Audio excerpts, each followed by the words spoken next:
آج میں اللہ کے ایک نبی کا واقعہ آپ کو سنانا چاہتا ہوں. یہ وہ نبی ہیں جن کے ساتھ ایسا امتحان لیا گیا کہ one of the amazing story ہے. آپ حضرت یونس علیہ السلام ہیں اور آپ کا معاملہ یہ تھا, آپ کی قوم بت پرستی کرتی تھی. قرآن میں آپ کے واقعے کو بیان کرنے کے لیے پوری سورہ یونس موجود ہے اور آپ نے اپنی قوم کو ڈرایا, بت پرستی نہ کرو, شرک نہ کرو, اللہ کی نافرمانی نہ کرو ورنہ سخت عذاب آئے گا. قوم کہتی کہ وہ بت پرستی کرتی تھی, آپ کی بات مانتی نہ تھی.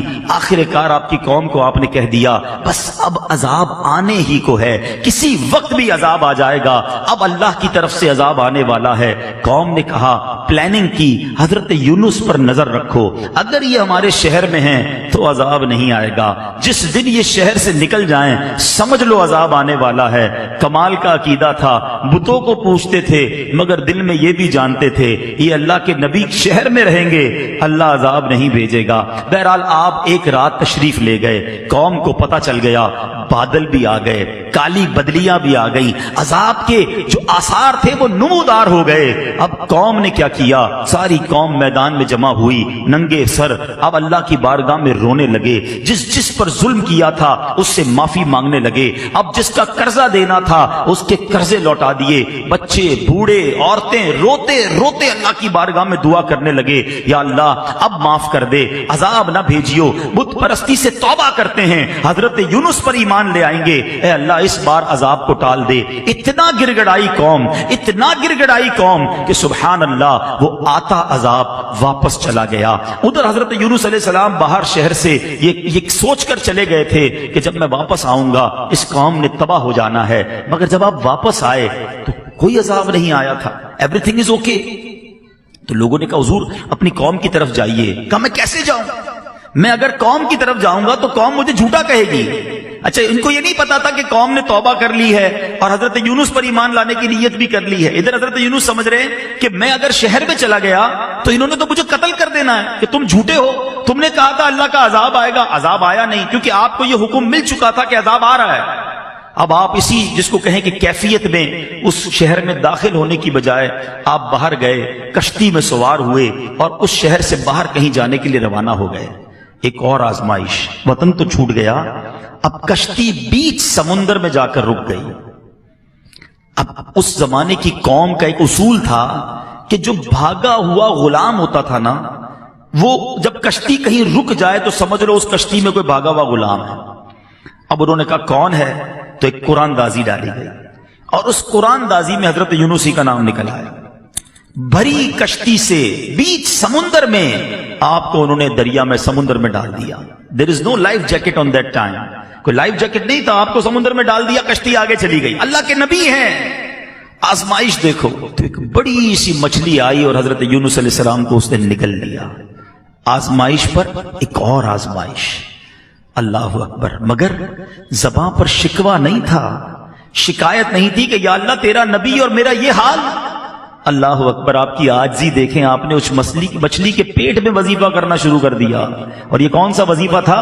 لا الہ الا انت سبحانک انی کنت من الظالمین. جو آیت کریمہ ہم پڑھتے ہیں نا, یہ کہاں سے ملی ہے؟ یہ حضرت یونس علیہ السلام نے مچھلی کے پیٹ میں اس کا ورد کرنا شروع کر دیا. ایک عاجزی کا انداز تھا, ایک گر گڑانے کا انداز تھا, ایک توبہ کا انداز تھا.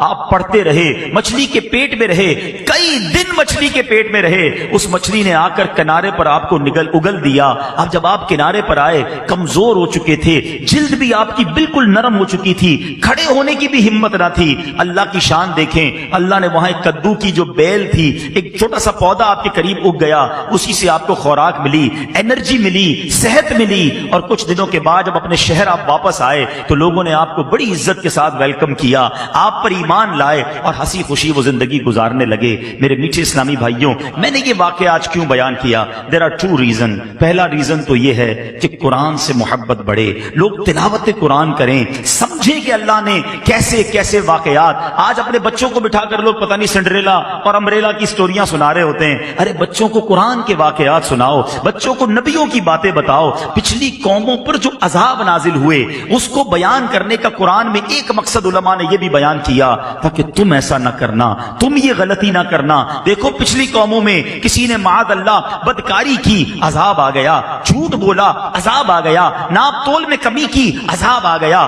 بچوں کے ساتھ برے فعل کیے, عذاب آ گیا. بت پرستی کی, عذاب آ گیا. ایسے ایسے عذابات ذکر کیے گئے کہ دیکھو تم یہ نہ کرنا. مگر آج ہم قرآن پڑھتے ہی نہیں ہیں تو سمجھیں گے کیسے کہ کیا کیا نہیں کرنا ہے. بدقسمتی سے اگر آپ یقین کریں, تھورلی دیکھیں نا, تو پچھلی قوموں نے جو ایک ایک گناہ کیا, ایک ایک غلطی کی اور عذاب آ گیا نا, آج ہمارے اندر وہ ساری غلطیاں نظر آ رہی ہیں. یہ تو یقین کریں ہم نبی پاک کے امتی ہیں. یہ سرکار علیہ الصلوۃ والسلام کا کرم ہے کہ ہم پر اس طرح آسمانی عذاب نازل نہیں ہو رہا. لیکن دیر از اے ڈے, ایک دن تو ہے نا جس دن جواب دینا ہے. پھر ایک دن تم سے ہر نعمت کے بارے میں سوال ہوگا. ادھر کیسے جواب دیں گے کہ قرآن میں بتایا تھا جھوٹ نہ بولنا, قوم عذاب میں گرفتار ہو گئی. قرآن میں بتایا تھا ناپ تول میں کمی نہ کرنا, میں نے اپنا عذاب ان پر بھیج دیا. قرآن میں بتایا تھا بدکاری نہ کرنا, اس قوم پر میں نے اپنا عذاب نازل کیا. پڑھتے تو جواب دیں گے نا. تو پلیز یوں نہ کرو, قرآن سے دوستی کیجیے, قرآن کو تھام لیجیے, قرآن پر عمل کیجیے. یقین کریں لائف بہترین ہو جائے گی. اور اب دوسری بات جو اس واقعے سے سننی ہے کہ حضرت یونس علیہ السلام کے اس واقعے سے سیکھنا کیا ملا؟ صبر. کیسا صبر تھا. آپ سوچیں, اللہ کے نبی ہیں, وطن چھوٹا, کشتی سے پانی میں ڈال دیا گیا اور مچھلی نے پیٹ میں نگل لیا. ان تمام باتوں کے باوجود زباں پر شکوہ نہیں تھا. مگر آج چھوٹی چھوٹی تکلیف پر, چھوٹی چھوٹی آزمائش پر زبان پر شکوے ہیں, شکایتیں ہیں. ہمارے ایک بہت اچھے دوست ہیں, ان کے والد صاحب کو جب فالج کا اٹیک ہوا, میں ان سے ملنے گیا. فالج کے اٹیک سے وہ ٹھیک ہو گئے, باتیں بھی کر رہے تھے, اللہ نے کرم کیا. مگر ایک پرابلم باقی رہ گیا. وہ پرابلم کیا تھا کہ ان کے منہ میں, یعنی اب ایک بات سمجھیے گا کہ ان کے منہ میں, اب جیسے یہ گلاس ہے نا, یا کوئی بھی نوالا یا پانی کا گھونٹ ہم پیتے ہیں, دیکھیں میں اور آپ جب نگلتے ہیں نا, ہم جب یہ کرتے ہیں تو یہ نوالا یا گھونٹ اندر جاتا ہے. آپ زبان پر نوالا رکھ دیں یا گھونٹ رکھ دیں, وہ خود اندر نہیں جائے گا. ہمیں ایک ایکشن کرنا پڑے گا جس سے وہ حلق کے اندر اترے گا.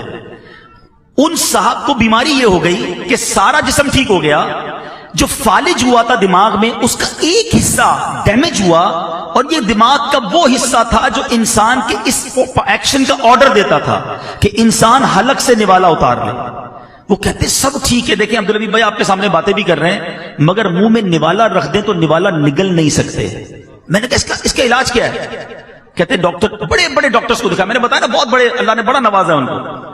کہتے ڈاکٹر کہتے ہیں کوئی علاج نہیں ہے, انتظار علاج ہے.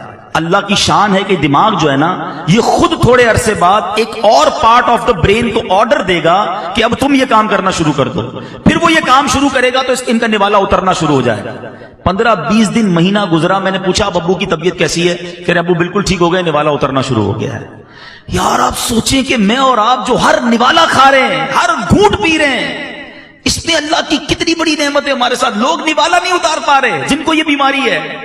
خدا را قدر کرو رب کی نعمتوں کی, شکوہ نہ کیا کریں. پریشانی چھوٹی سی آتی ہے اور ہم شکوہ شکایت کا دفتر کھول دیتے ہیں. بات تھوڑی سی صوفیانہ ہے, بڑی باریک ہے, لیکن آپ سمجھیں گے تو بہت گہری بات ہے. ایک شخص حضرت رابعہ بصری رضی اللہ تعالیٰ عنہ کے پاس سے گزرا, سر پر اس نے پٹی باندھی ہوئی تھی. آپ نے کہا کہ یہ پٹی کس چیز کی باندھی ہے؟ کہ حضور سر میں درد ہے اس لیے پٹی باندھی ہے. کمال کی بات کہی. آپ کہتی ہیں آج سر میں درد ہوا ہے تو تکلیف کی پٹی باندھی ہے, جب اللہ نے صحت مند رکھا تھا تو صحت کی پٹی باندھی تھی. بات گہری ہے, سمجھیے گا. تھوڑی تکلیف آتی ہے, سب کو بتانا کہ اگر کسی کا موبائل چوری ہو جائے, گاڑی لگ جائے, یا اسکوٹر کو پرابلم ہو جائے, کاروبار میں نقصان ہو جائے, ہم کیا کرتے ہیں؟ سب کو بتائیں گے. سب کو بتانے سے ثواب تو گیا نا. کیا وہ دے دے گا آپ کو وہ چیز؟ اچھا جب نفع ہوتا ہے, آج 5,000 کا نقصان ہوا تو پورے شہر کو پتا چل گیا, پورے محلے کو پتا چل گیا. جس دن آپ نے 50,000 کمائے اس دن ہمیں بتایا کہ آج عبدالعبید بھائی بڑے پیسے کمائے. نہیں بتاتا کوئی, اپنی نعمتیں نہیں بتاتے, اللہ کی مہربانیاں نہیں بتائیں گے, نقصان سب کو بتائیں گے. اور میں آپ کو صحیح بتاؤں، گھر والوں کو تو زیادہ نہیں بتاتے کہ گھر والوں کو بتائیں گے آج بڑی زبردست دیہڑی لگی ہے تو خرچہ شروع کر دیں گے گھر والے. تو یہ باتیں بھی نہ بتائیں. اگر مشکل آ گئی ہے نا، صبر کریں اور اس کا ثواب کمائیں. تو حضرت یونس علیہ السلام کا جو میں نے آپ کو قرآنی واقعہ سنایا، یہ میسج دیتا ہے کہ آزمائشیں آئیں گی، پریشانیاں آئیں گی زندگی میں، صبر کرنا، آزمائش پر صبر کرنا، اللہ کی ہر فیصلے پر شکر کرنا، جو دیا اس پر اللہ کا شکر ادا کرتے رہنا. قرآن میں رب نے وعدہ فرمایا ہے تم میرا شکر ادا کرو میں تمہیں اور عطا فرماؤں گا. آپ شکر تو کریں، جو بھی دیا اس پر شکر کریں. جو میں نے کہا نا کہ ہم جتنے بھی لوگ بیٹھے ہم سے زیادہ پریشان ہیں، لوگ مصیبت میں ہیں. ایک بزرگ کے بارے میں آتا ہے کہیں روڈ پہ جا رہے تھے، پیر میں جوتے نہیں تھے، کہا یا اللہ جوتے ہی نہیں دیے مجھے. تھوڑی دیر ہوئی تو برابر سے ایک بندہ نکلا جس کے پیر ہی نہیں تھے.